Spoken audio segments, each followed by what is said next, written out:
We do what? Test experimental drugs and products like guinea pigs? Why would we ever agree to that? It's your job. Well, it sounds like the worst job ever. Being a testee is the most pathetic job you could ever do. It's totally irresponsible. It's like, if you are the biggest loser in the world, the only thing you can do is be a testee. Come on, you're not smart enough to learn Korean.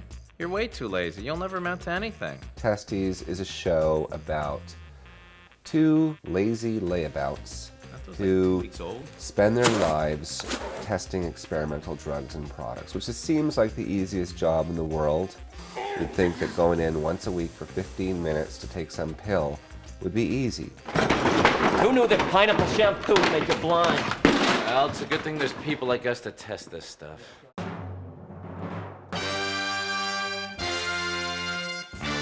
I'd say the occasional show, you get a pee-pee joke or a poo-poo joke or maybe a vagina joke. If you're lucky. If you're lucky. If it's a good episode. In our show, we've got someone peeing on a vagina with poo. I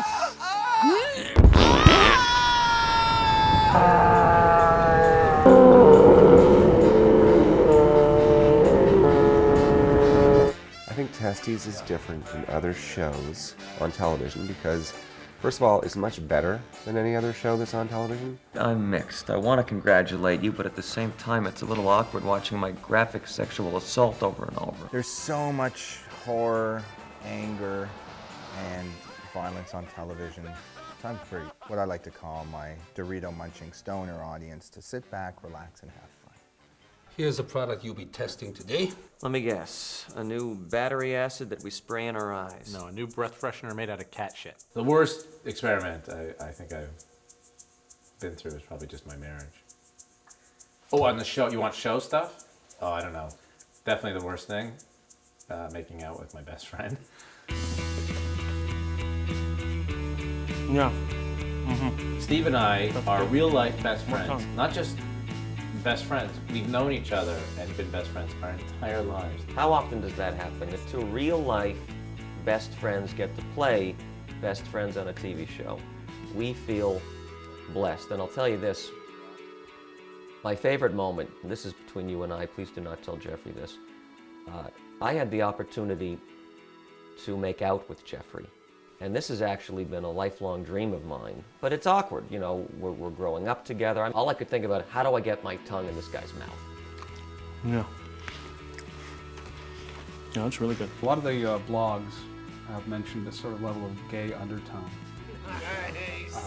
And what we do in the writing is we try and turn that into a gay overtone. Hey, What the hell? Watch it. Why are you naked? Well, you know, we can't see each other. I figured why bother getting dressed? Before I started the show, I was not someone who was naked in public very often. I'd say probably not even at all ever. I did a scene outside on the cold cement, first thing in the morning on a freezing cold day.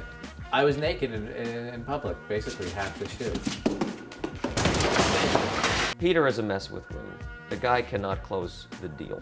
Don't you ever shut up. He's a wimp with the chicks. Sorry, mistress, I'll just be quiet while you electrocute me.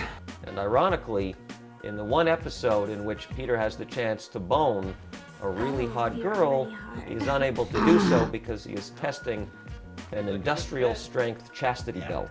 Stop! Stop! Ow! Ow! Stop! I'm done! We're often asked, what do we think of Kenny Hotz? Personally, I try not to think of the man. No, it's a turnoff. He's got a lot of hair on his body. Hair everywhere. He's ill mentally. Well, he's mentally unstable. He's got problems. Look, he's got problems just like anybody else, but he's got way more of them. I got dandruff, my feet stink, I don't love Jesus. I treat women like objects, I have horrible tasting clothes. No. How come you're so hairy? Yeah, I wrote this with Derek Harvie's friggin' famous. The guy was on the cover of Rolling Stone. You know, what him and Tom Green did revolutionized television, I told you. Get out, I don't give a shit The about 100%. Derek was nominated for a Peabody Award. You know what I was nominated for? Peeing on somebody's body. Yeah, I worked with Kenny for so long, and I'm so accustomed to his sense of humor that I don't even laugh anymore. When he writes his stuff down, I'm like, oh, that's Kenny. You know, that's what it should be. That's the show. But then they put it on TV, and then later we look at it, And we're like, whoa, I can't believe they put that shit on TV. That is a series wrap on Testees, everybody. Oh, they said we couldn't do it. And they were right.